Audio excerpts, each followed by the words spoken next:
Hey guys, welcome to the third episode of Geek Bulletin. First of all, sorry for not uploading last week. The reason was that we didn't have enough content to make a video.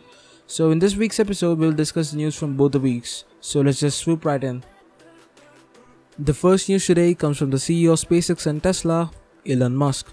If you guys don't know, he's holding a competition in Hawthorne, California in building a pod for the Hyperloop system. Just to let you know, a Hyperloop is a system where vehicles, or technically called pods, travel in a vacuum tubes at speeds close to the speed of sound. It's achieved when the pods are slightly suspended and riding on a magnetic field. For the sake of this competition, SpaceX built a 1.2 km long vacuum test chamber to test the pods brought in by various teams from different parts of the world.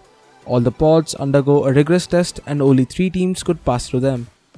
This Hyperloop is a much awaited invention, as it would revolutionize the way we travel.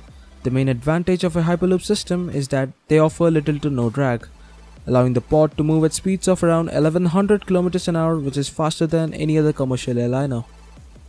Before we talk about the next news, here are a few facts that you need to know about the strongest material known to us humans, the graphene. It is roughly 200 times stronger than steel, it is harder than a diamond, it is the best conductor of electricity, and it is the thinnest material. And the list goes on. Its usual production process involves vacuum at intense heat with pure ingredients, in short, making it pretty expensive. Now imagine creating this wonder substance with soybean oil. Well, you heard me right, that's a cooking oil, and the scientists from CSIR Australia have found a way to make this transformation possible. Graphene. This is the name given to this technique, and it is fairly simple. Firstly, the soybean oil is heated until it breaks down to its carbon components. This lump is quickly cooled on a nickel foil and then made to diffuse onto a thin film. This is a breakthrough, as graphene can literally change the face of the materials used for daily world objects. Well, at least you can expect a hike in the price of soybean oil in the near future. The next news comes from the Harvard University, where the scientists have prepared the first sample of metallic hydrogen. Hydrogen, as we know, primarily is found as a gas, and it's already pretty hard to change its state to liquid.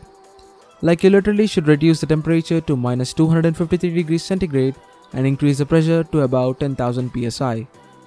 Now imagine what it would take to make solid hydrogen. Well, it took a jaw-dropping pressures of 495 gigapascals. To put that into perspective, that's more pressure than the Earth's core. Well, this metallic hydrogen has some interesting properties such as high temperature superconductivity and the refractivity index of 0.91. This can have some pretty good uses in the technology of future, but let's just see. The next news is from Silicon Valley. A company named U-Beam are developing a true wireless charging technology using ultrasonic waves, which, as said, will charge your device without it being in contact with the surface. That's a great concept, but let's see how well this goes. The next news is from Google. The Assistant by Google is becoming smarter and smarter as we speak. They are rolling an update which will allow you to control smart home devices such as Samsung SmartThings, Philips Hue, Nest etc. with your voice commands. All these features can be found under the Home Control tab in the app. As we are talking about Google's Assistant, the Android TV running on Android 6 Marshmallow and 7 Nougat will get an update which will include Google's Assistant.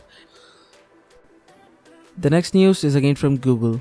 They have launched a new update to their Android Wear software, Android Wear 2.0.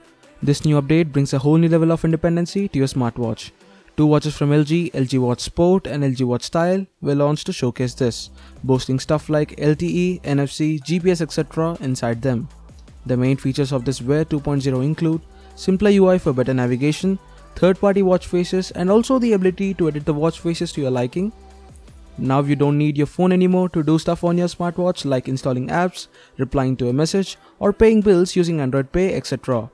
Google Fit is now great with better tracking with more number of sensors, making it a great fitness tracking device.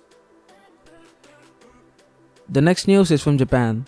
The researchers have created insect-sized drones which will be used to pollinate plants to help out the real honeybees. If you guys don't know, the population of bees is rapidly decreasing due to climatic changes, pesticides etc. This is a very sad news as bees are responsible for most of the pollination process for our crops. Without them, we will face a serious food shortage. These drones have animal hair with a sticky gel on their back with which they can transport the pollen. These drones are not yet ready for the outdoor scenarios, but let's just hope that we won't need these drones anymore in the future. Thank you very much for watching. Hope you enjoyed the video. If you did, please drop us a like and subscribe for more content. If you have any suggestions for us, please post them down in the comment section. Hope to see you in the next video. Until then, adios.